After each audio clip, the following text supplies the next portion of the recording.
speakers. We've got Laura, Riella and Leah Wilson from Edge Hill. I'll hand over to them now. Thank you. I'll just get our presentation up.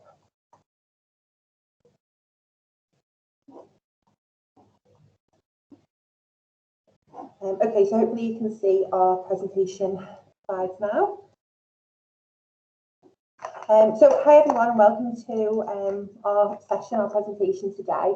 We're going to talk a little bit about building positive working relationships online, and in particular a recent project that myself and Leah have just been a part of, involving a cohort of student interns at Edge Hill University, and just about our process of working with them. So just quickly to start, my name is Laura Riella. I am the Digital Training Manager at Edge Hill University, and today I'm joined by Leah. Hi, I'm Leah Wilson, and I'm the Operations Coordinator working for LTD with Laura. So like I say, for today's presentation, we just really want to give you a bit of an overview, I suppose, about the student internship project. So on this slide here, this is just what we're going to cover today. So we're going to go through what the project actually is, so a little bit about the phased approach that we implemented, which is broken down into 3 phases.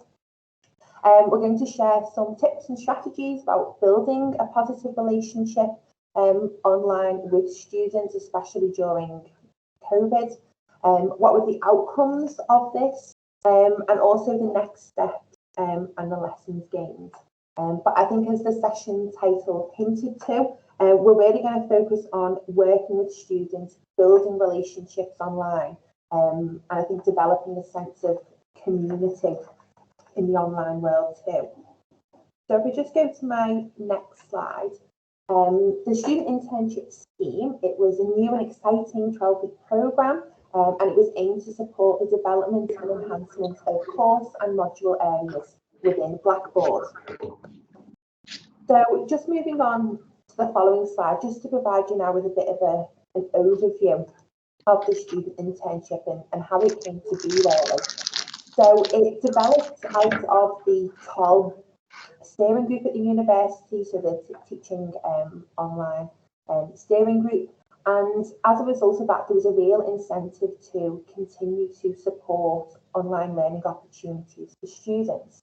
So to really support the development of Blackboard, to consider the student voice, and ultimately to work really closely with departments across the university on specifically identified projects, such as the evaluation of the VLE baseline, integrating learning episodes, which was, I think, something really positive that came out of more teaching online, integrating learning episodes, accessibility, which is a big factor, but ultimately I think supporting a bit of a consistent student experience across the university. So that's how it sort of came to be with this idea that we wanted to work closely with students across the university to really support the development of Blackboard, which is our virtual learning environment. So I'll pass over to Leah now. So once we'd agreed the scope of the project, we put a lot of groundwork into the planning and the organisation. We identified the key contacts across different departments, and we asked them to complete a template detailing the projects and the work streams that they'd like the interns to work on. We then transferred all this information into Excel, and we made it very clear for the interns what they should be working on, the time frames, and who they should contact if they were to come up with any problems. We also devised a daily log, which we asked the students to complete just on a daily basis, giving a very brief overview of what they'd worked on that day.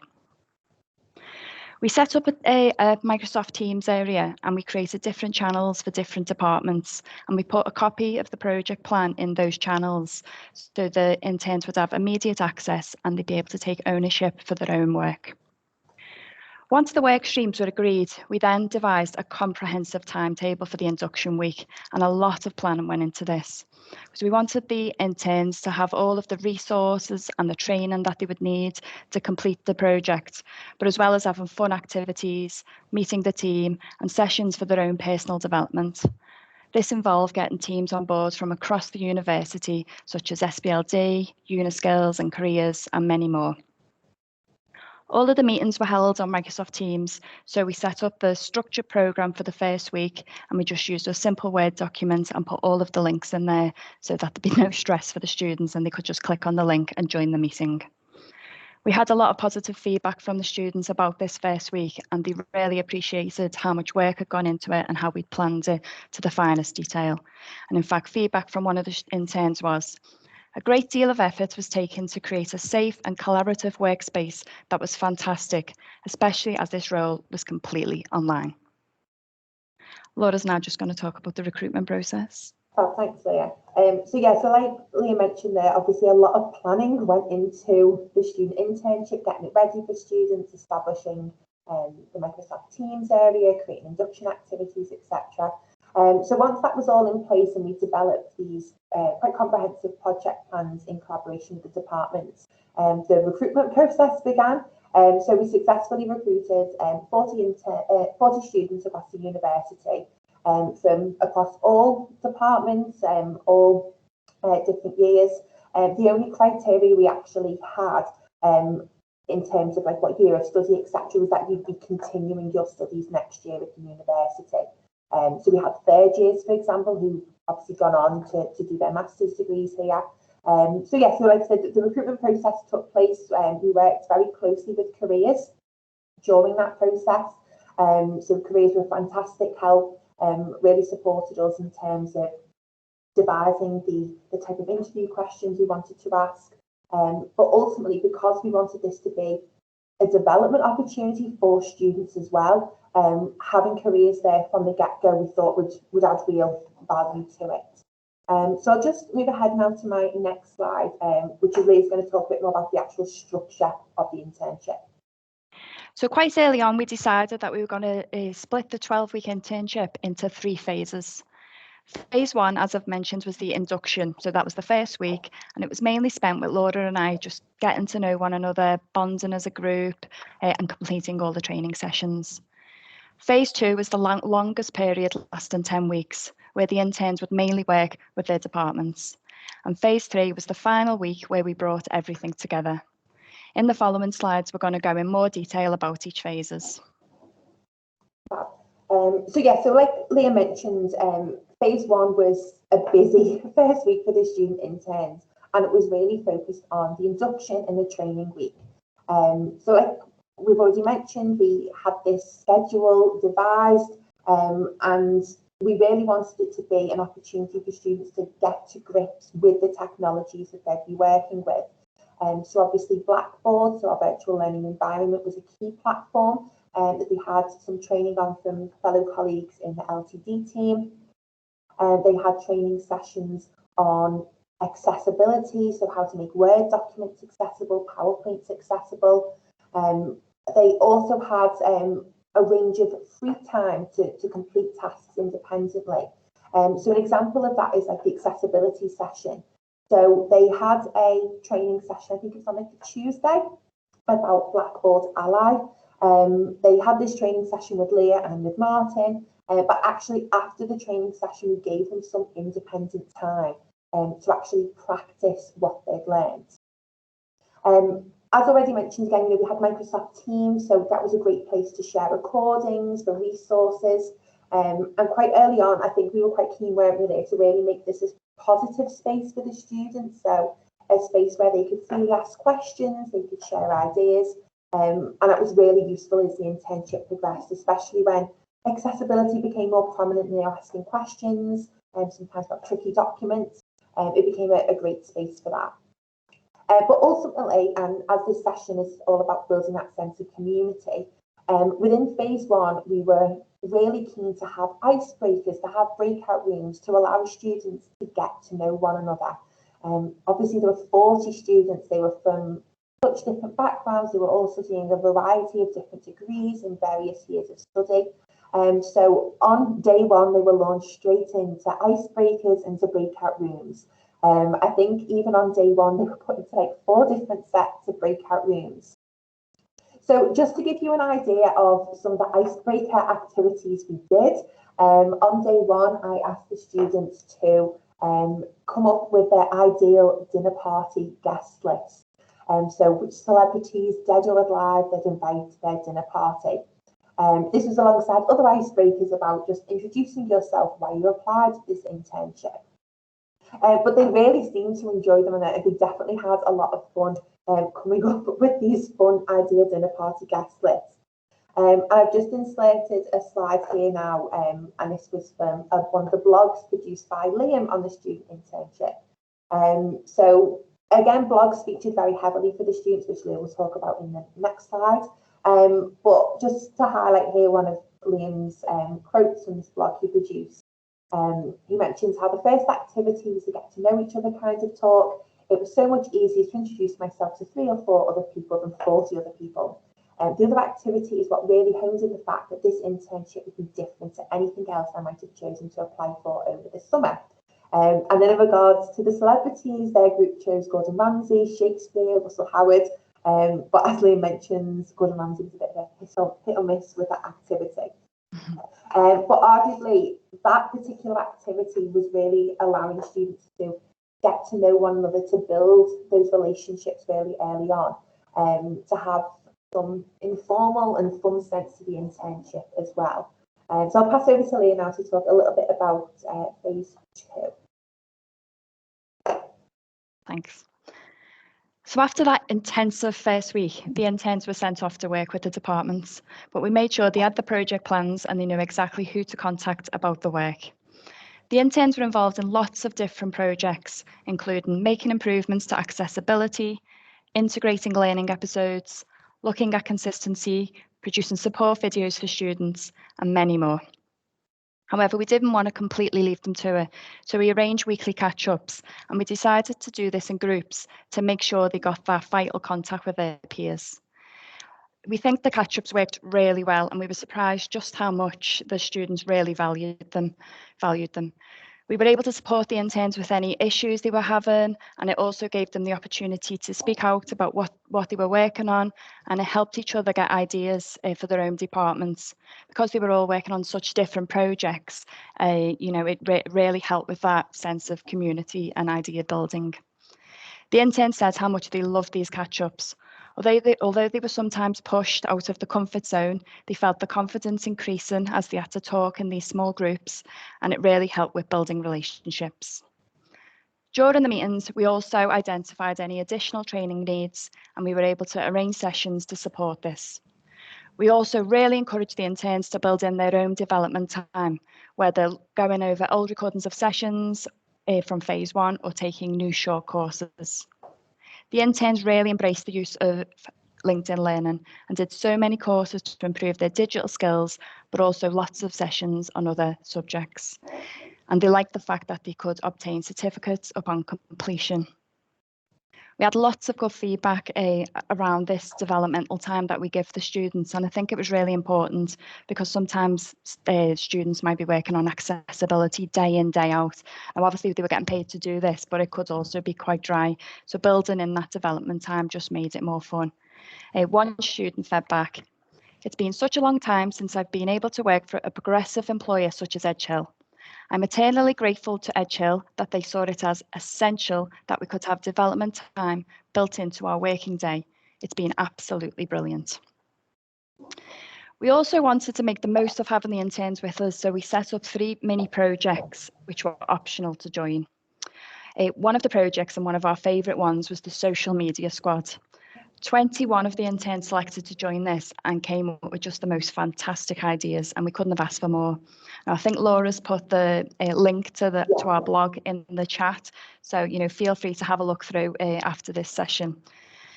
We gave them their own page on our Learning Edge blog, and they just come up with so many good ideas, as I've mentioned. Some of our favourites were the vlogs that they produced. One was of one of the interns doing yoga in his living room. There was just such a variety of ideas, and they were so creative. They also created their own mini groups to work on things. For example, there was about 5 of them in a wellbeing group, and they not only wrote a fantastic blog, but they were so passionate about the subject, they put on a fantastic session for all the other interns to enjoy. But there were lots of work-related blogs too, which is just fantastic because now we've got all these resources that we can share throughout the year. But the interns can use them themselves as evidence to showcase the fantastic writing skills and how creative they were. Other mini projects included getting feedback on ultra-based navigation and the new LMS system that we've just gone live with. To get the student feedback at this early stage was just invaluable. Now Laura's going to just talk briefly about phase 3. And sort of just to echo there what Leah said about the social media squad, I mean, we hardly did anything, did we, Leah? Just because they really took that incentive. And I do think it links quite closely to the induction week, like the first phase that they had, because they all got on really well. They built that sense of community, they established expectations with them. So yeah, it was just really positive to actually see them develop as people within that period of time too. So if we just go to my next slide, which is about phase 3. So phase 3 was sort of the last week of the internship. It was quite a sad week, but it was all about a reflection and evaluation. So within this particular phase, we really tried to hone in the fact that, you know, we were trying to bring this internship all together now as a close. So within this week, the students again had another busy week like what they had during phase 1, and they had some particular projects that we wanted them to complete too. So they had to produce a final evaluation for us, so a formal report.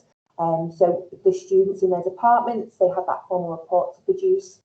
Group presentations, a reflective video diary entry as well. So again, lots of opportunities to really evaluate what it is they've achieved throughout the 12 weeks on the internship.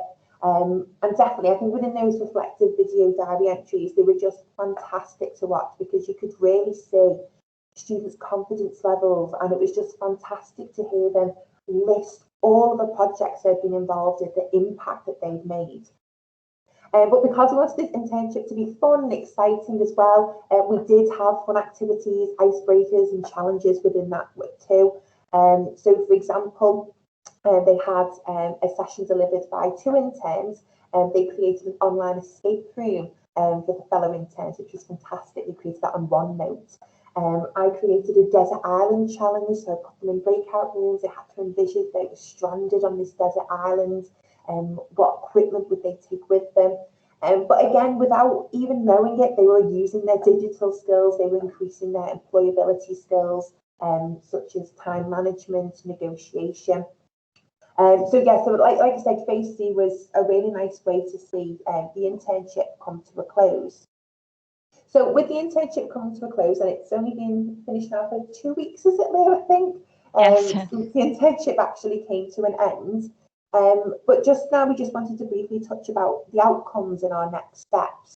So as we've already mentioned, there have been so many projects that the interns have been involved with across all departments at the university. So accessibility, social media, learning episodes, reading lists. In the medical school, those interns worked on the Equality, Diversity and Inclusion Acts, and they were devising some fantastic materials for students. Skills developed, again, they developed so many employability skills throughout this internship. So professional, interpersonal skills, communication skills. And like I mentioned, we worked closely with careers throughout this internship. So they had regular sessions with careers, and they were encouraged to complete a SAPRA document during week 1, week 6, and then week 12. And this is sort of all being captured in the survey, which Leah is going to just talk about now. So yeah, at the end of the project, we asked the interns to complete quite an in-depth survey. So it's just going to give us a lot of data about the whole experience. We'll be looking at the feedback from 3 angles: the student role, the staff side, and LTD side. We're just in the process of analysing this data, but we'll produce a full report, which we will share. If you just move on to the next slide, Laura. So one of the last questions in the survey, we asked, if you could sum up your overall experience in just a few words, what would it be? And some of the responses were, highly rewarding internship, and I've come out of this as a better version of myself, which I just loved that sentence. Amazing, challenging, thought-provoking, creative, important, and brilliant. And worth it 100%. The skills it has provided me with are everlasting. And there was honestly just so many good quotes. I mean, Laura and I have been reading through the survey and we're just on such a high because they all just got such an amazing experience from it. And personally, I just loved working on the project as well because I learned so much myself. Definitely. So just to finish off, because I'm conscious of time, but what are the next steps for us and what are the lessons gained? So the next steps are, as Liz mentioned, we're doing this evaluation at the moment, we're doing a formal report. Obviously the students have been a massive help because they've all produced formal reports too. We've got the evaluation survey that the students have completed. So we're really hoping to analyse the overall project, what have been the outcomes, what have been those successes. But I just thought we'd share some lessons gained for those who might be interested in doing student internships, I think especially online with a large cohort of students. I think definitely building in opportunities to get to know one another, to have fun activities alongside the more formal training sessions was key. Working closely with departments, definitely, that really helped to establish an easy transition, especially from phase 1 to phase 2. Accessibility training on PDFs. Students only receive training on PDFs in week 2, but in hindsight, we definitely think it would have been worth doing it in that first week. Even though the first week was busy, I think if we shuffled it, I think getting that PDF training would have been really useful for students. Just because I don't think we expected how many PDFs students would actually be working on. And then just finally, the time that was involved in this internship from, I think, our perspective and the day-to-day management. We knew there were going to be 40 interns, but definitely I think to take into consideration the time outside of all of your other responsibilities in your job role, responding to the questions, the joys of doing pay claim forms.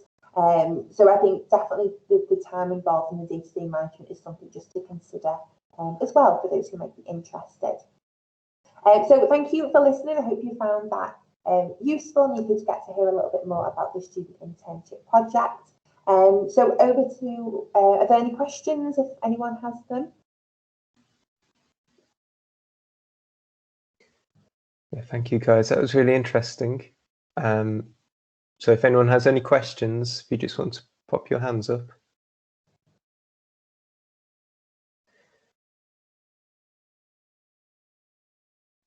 Yeah, got a question here from Evelyn.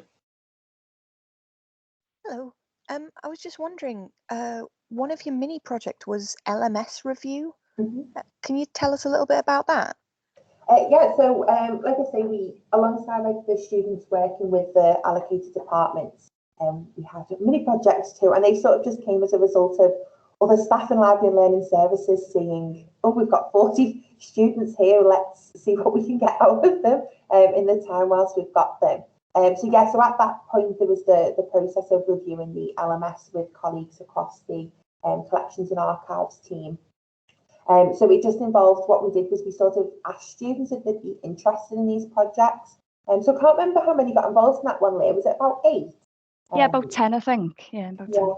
And what they did is they had a session with the leads for the LMS project in library and learning services. And they did some user testing basically on what the new discovery tool looks like, how to access it, how to search for certain resources. So it was just getting, I think, that user perspective and their insight. I think they got really valuable feedback from the interns as well. Yeah. So yeah, that was what that project was about. I think they were given different scenarios to work through, and then they provided, like, you know, the feedback at the end.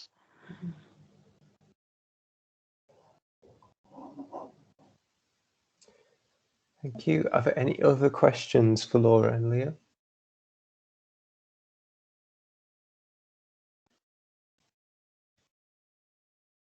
Can't see any hands, so in that case, yeah, I'll just say thank you to Laura and Leah. That was it was really interesting. It's great to see that positive feedback from your student interns as well. Seems like it's been a really good piece of work. Oh, definitely. Well, Fab, thank you. I'll stop sharing my screen now. Excellent, thank you. Thank you. So we'll hand over now to Sarah, Robin, Helen Hargreaves and Beth Caldwell from Lancaster. Thank you, Ben. I'm just going to start sharing my screen. One moment.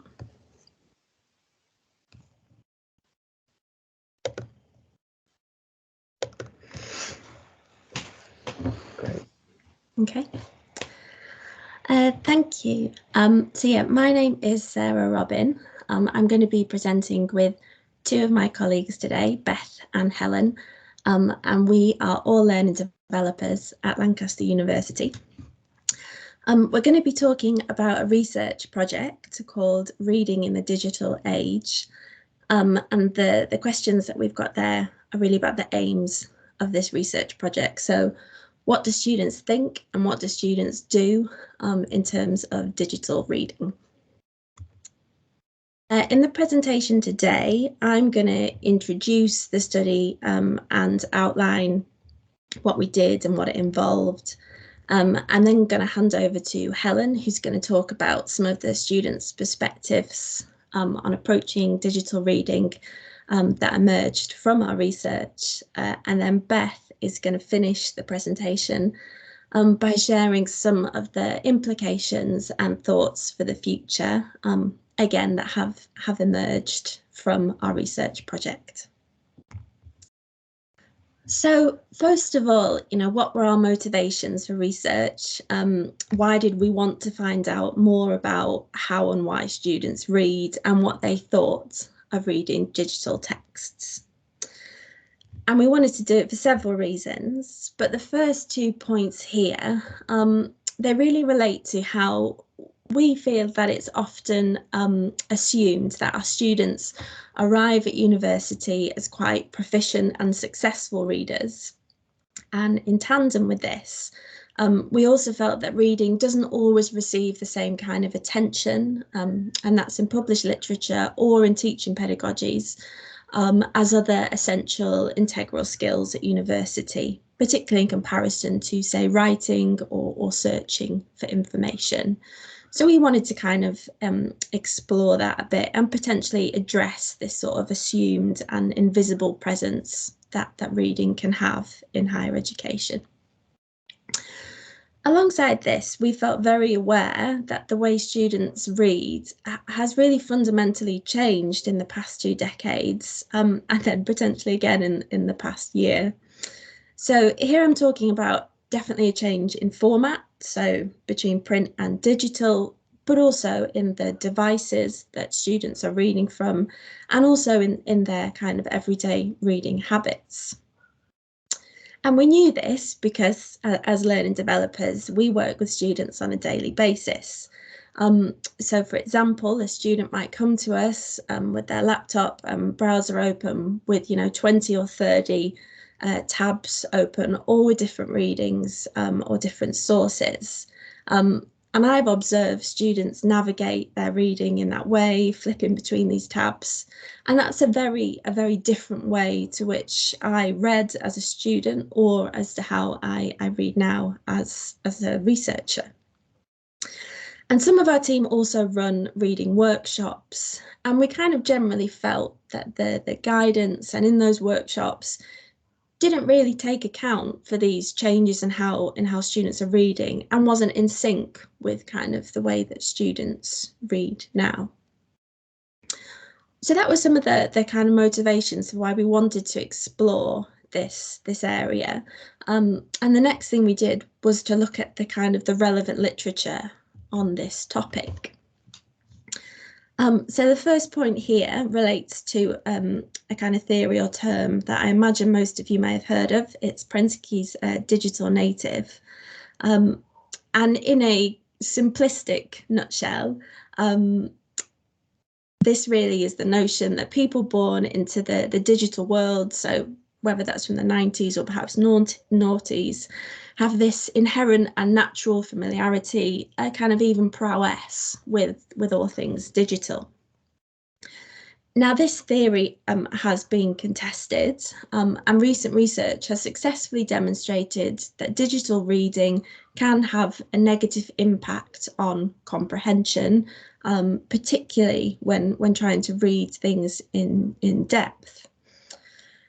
And furthermore, again, in contrast to Prensky's idea of this digital native, the negative impact which digital reading can have has been demonstrated across all age groups, bringing into question this idea of inherent digitalness in certain generations of people. And this was a notion that we really kind of wanted to explore and to gain feedback from our students on. Alongside this area of literature, our review of existing advice for students on reading kind of demonstrated a lack of advice on digital or online reading. Now, there are exceptions to that, but we certainly felt that the existing for guidance doesn't take into account differences in approach to print and digital, and again, just perhaps isn't quite in sync with how our students are reading.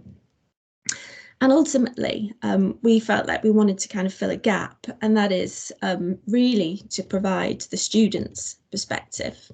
So we wanted to present the students' perceptions and practices around digital reading, you know, their frustrations, their motivations, their approaches and their strategies. And we wanted to explore it and to try and capture it. And of course, we also wanted to challenge our own assumptions about digital print and digital reading. So what did we do? Well, after securing an external research grant, which we were really pleased to get, we conducted 6 focus groups. Now, the first focus group took place just before our first lockdown. So that was in person on Lancaster University campus, and the subsequent 5 were all online via Teams. Our questions are listed on the screen here. So these are the questions that we asked in the focus groups. And we were wanting to know how much students read in terms of digital and print.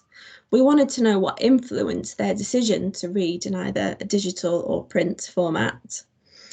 We wanted to know what the benefits and challenges of reading digital prints were from the students.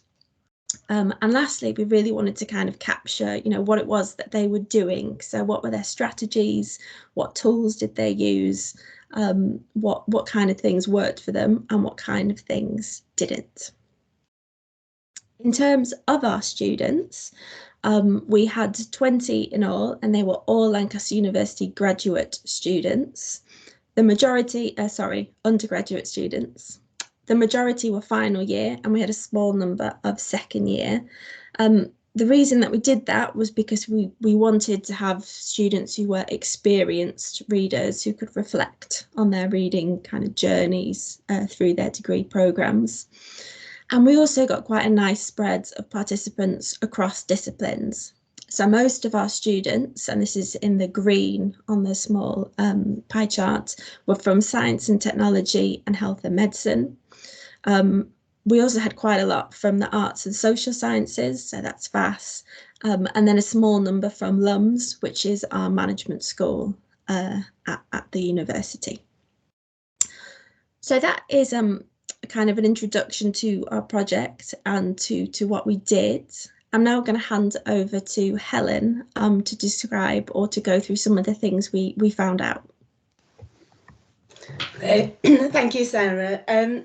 So before I look at the 5 themes that you can see there on the slide, I'll begin by making a couple of general observations from the focus group discussions. So for 18 of the 20 participants, digital reading formed the majority of the reading they did for their studies. The students also generally had noticed a shift in the balance as they progressed through their studies, with a reduction in print reading as they moved through into their final year. But despite the prominence of digital reading, it became clear from the discussions that some aspects of print reading, so particularly the ability for more sustained focus, more detailed reading, and also enjoyment of the experience, were highly valued by the students. And although print reading was preferred in certain circumstances, immediacy of access to digital text, along with the digital tools that facilitated reading and note-taking, often led to this medium being the default choice.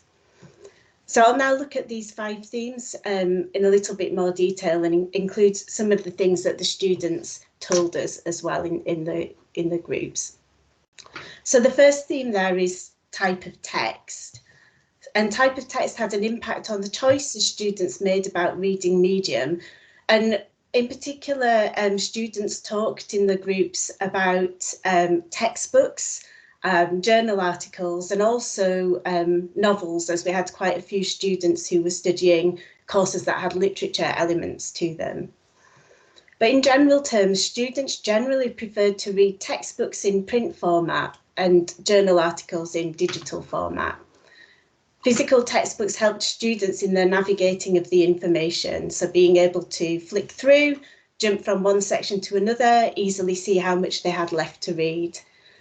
And textbooks were used by the students mainly for core readings, core seminar readings, and reading to develop understanding, knowledge of new concepts. And the quote on the screen captures how the frustration that the student has with reading textbooks for this kind of purpose on screen as well. So the kind of information that's provided and the instructional layout is quite tricky to navigate digitally, and the student here contrasts that with journal articles that for them are consistent and have a flow and perhaps a bit more straightforward to engage with in digital format. In terms of those students who talked about novels for their studies, it was clear again that reading the hard copy was still the norm for this type of text and strongly preferred by the students. And this is because they could interact with the copy, they had their own copy, could take it to seminars, could annotate it, could read it anywhere. Interestingly as well, one student talked about a diary she tried to read in digital format, but had to buy the print copy because she hadn't been able to lose herself in the story in the same way. So closely related to type of text is reading purpose. And here, again, from the discussions, it became quite clear that when researching for assignments and dealing with large numbers of texts, the students tended to find digital medium the most practical and manageable. This was particularly true when reading to assess the relevance of a text for an assignment, which often involved looking at short sections, searching for keywords, and perhaps a more fragmented kind of approach to reading to assess a text for relevance. Students talked about being more likely to consider reading in print, though, again, if the text was a core seminar reading, or if the purpose required more detailed reading or sustained focus. So, for example, developing understanding of key concepts. One student talked about printing off articles when they needed to critically evaluate them, and also revising for exams was often connected with accessing text in print form too. And the quote highlights this distinction on the screen. So the student there makes a distinction, interestingly, between reading to learn something and reading for the purpose of writing essays or making notes, and draws on the practical aspect of digital text there, being able to copy and paste fragments into their notes. Accessing texts for research digitally had many practical advantages for students. They could access relatively large numbers of text quickly and easily, which was essential working to tight deadlines. They could more easily work with several texts together, toggling between different tabs to compare and to follow ideas through different texts. Digital tools allowed for the skimming and scanning to check quickly for relevance. And the embedded links in articles helped students with the research process more generally. And as the quote there shows, the copy and paste function was mentioned a lot by the students, and for them made note-taking more efficient. They could also copy quotes accurately into assignments. And finally, the students talked of the affordances of digital technology in the storage and organisation of their texts and notes as well. So our third theme there, concentration, was an interesting one as well, and of course came up in all of the focus groups. Students associated reading in print generally with more sustained levels of concentration, whilst digital reading presented more distractions for them and often led to headaches and eye strain.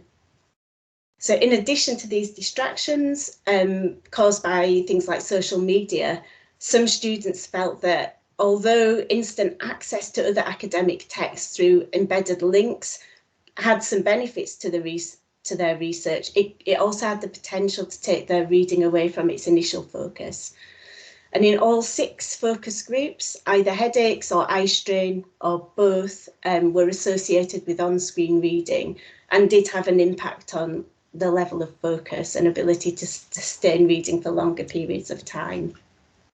Also had an impact on the enjoyment of the experience. So the quote on the slide there looks at how screen reading makes sustained concentration challenging, there with the student talking about losing focus on screen. And moving on to the fourth theme there, enjoyment.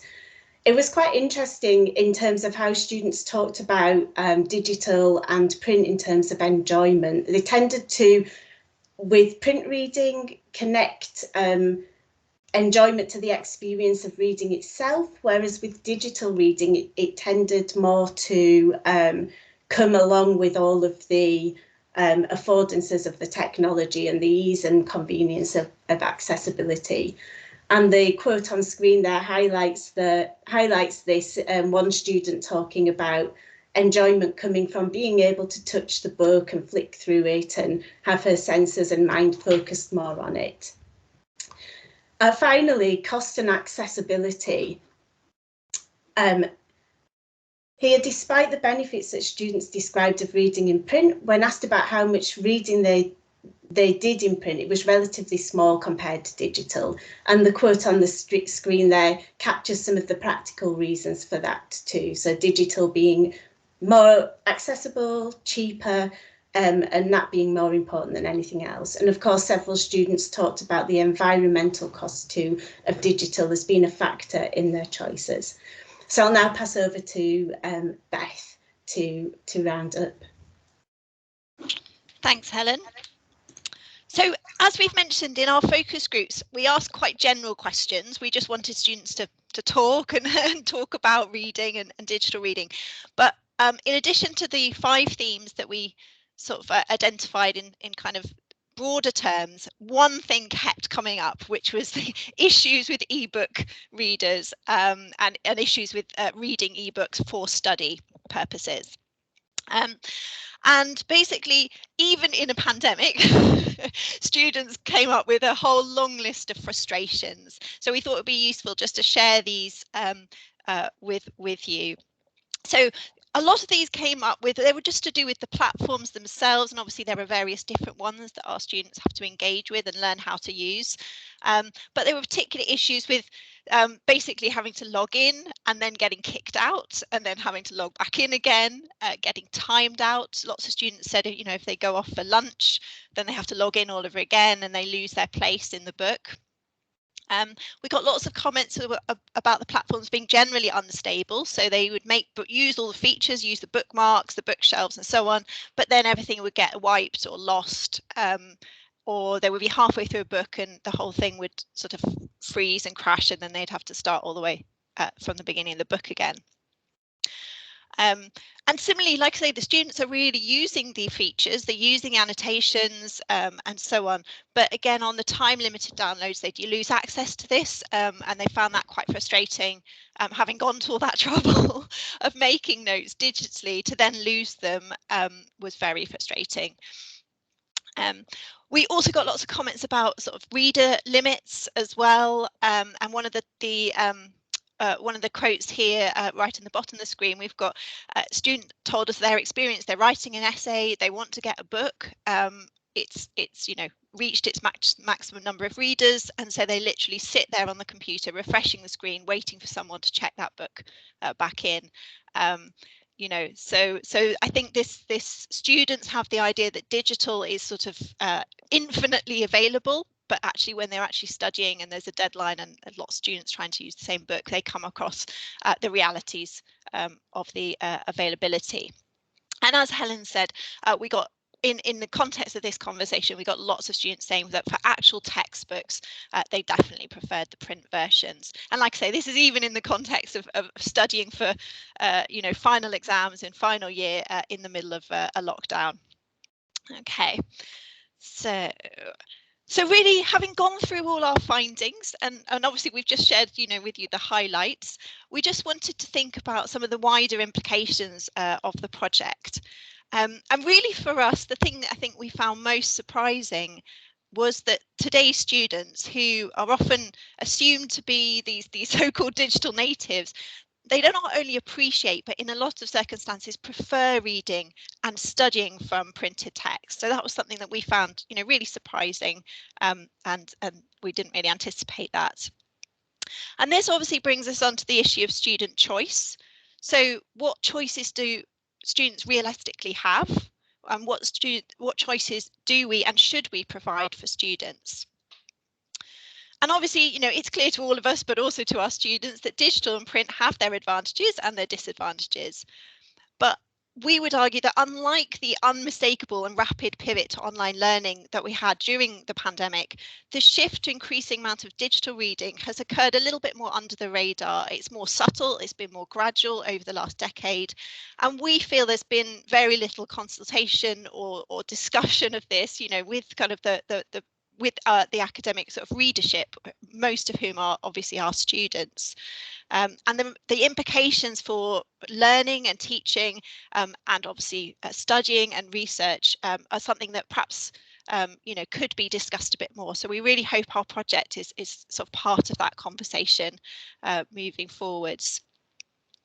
And so, as we've said, reading digitally has particular implications with how user-friendly the products and platforms are that we provide our students with. And we also have to think about the hidden costs of digital reading to the student. And we mentioned obviously different devices, but we had lots of stories of students talking about really different reading experiences according to what device. So those with iPads generally loved digital reading. Those without iPads wished they had an iPad, but would generally say they couldn't afford one. And we also had lots of stories of students having to study on their phones because their laptop was broken, and obviously, the consequent eye strain and difficulties that caused as well. So obviously, whilst, many things can be read on different devices, to actually study and read 40 journal articles on a phone, it's a really different experience if you've got an actual computer available. And then it's also finally clear that students don't arrive at university knowing how to read multiple online journal articles or study from an e-textbook. That's generally not their experience of reading for study prior to their arrival at university. Most students still read a lot of print in schools and colleges. And so we need to think really carefully about how to help students develop their skills during their time at university. And so that kind of brings us on to the final part of the project, which is having done all this kind of research, we obviously want to do something a bit more practical and student focused in terms of developing a resource for students based on what we've found from our previous students. We want to help our newer students reflect and develop their reading skills for university, and particularly for working with digital texts. So we're in the process of developing this online resource. It's got 3 kind of sections. The first section is to do with the kind of getting students to reflect on the pros and cons of print versus digital or both.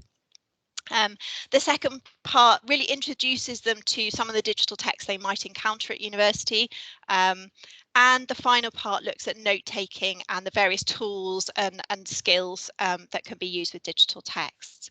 So obviously this is a bit work in progress at the moment, but we're aiming to be able to trial it with students this term. And obviously we'll be evaluating it and then sharing it with the wider community as well. And we've also written the findings of our kind of more research side of the project up as a journal article. And we've just submitted it to the Journal of Learning Development in Higher Education. So that brings us to the end of our talk. So I guess any questions? Got a question from, we've got a few questions. I think Thomas had his hand up first. Hello. Firstly, really fascinating talk, so thank you. I just had a question around, I'm just thinking about data and... Oh, I think we've lost him. Okay, should we go to Anne? Sorry, I'm back. Oh, no, he's back, sorry. It said removed from meeting, which is quite alarming. I don't know how that happened. My question was just around data and whether the findings from your focus groups are backed up from usage data from print electronic resources, or whether there's any discrepancy. Effectively, I'm curious about whether people are reporting on their behaviour as they actually behave or as they perceive they behave. Yeah, I think that's a really interesting question, and because our focus groups happened during the pandemic, students weren't actually on campus going into the library and taking books out and so on. We've discussed this as well. It's a bit tricky, the data in that respect too, in that it won't necessarily capture students who are taking books off the shelves and looking at them in the library but not checking them out. So it would definitely be an interesting further direction to take this in, to see if what students say is reflected in actually the numbers of books that are checked out or accessed digitally and so on. So that point of in-house loans is a perennial one, I know, and I was partly interested to see whether you or colleagues had kind of found any way to address it. But no, thank you. Thanks. Should we go to Anne next? Hi, thanks. It's a really interesting topic. I just wondered whether any of the... You're quite quiet, Anne. I don't know if you can move a bit closer. I just wondered whether any of the students that were in any of the focus groups had any specific learning needs, and whether that was a sort of a direction. Just I can answer that if you want to help. So I mean, it certainly wasn't something that we asked, but I think, Helen, you might be better to correct me. There was either one or two who openly said part of the reason why they prefer to print was because I think they had dyslexia, so they preferred to print on different coloured paper. But I think it was either one or two out of the 20. Does that sound about right, Helen? Yeah, I mean, I think it was one student who explicitly told us of, issues like Sarah mentions, again, where she would print in a different colour or much preferred to print because of those reasons. But I think it was just one student of the 20. Thanks. Thank you. And we've got a question from Hannah.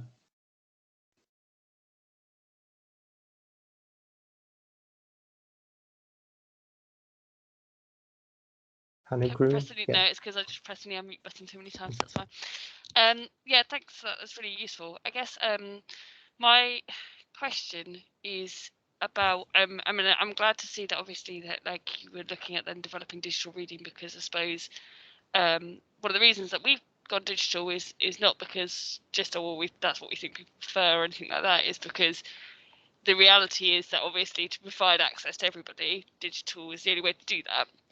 And I suppose when your resources, in your resources where you going to be talking about whether to use online or print or both. I suppose, how are you sort of matching that with what you are actually going to be providing as a library, and how, I suppose it's a more general question of what is then the future of a print collection? What should we be keeping in print, and why do we keep print, and why do we go to digital?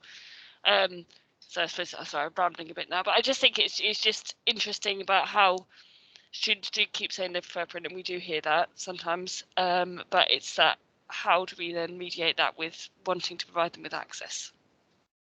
If that makes sense.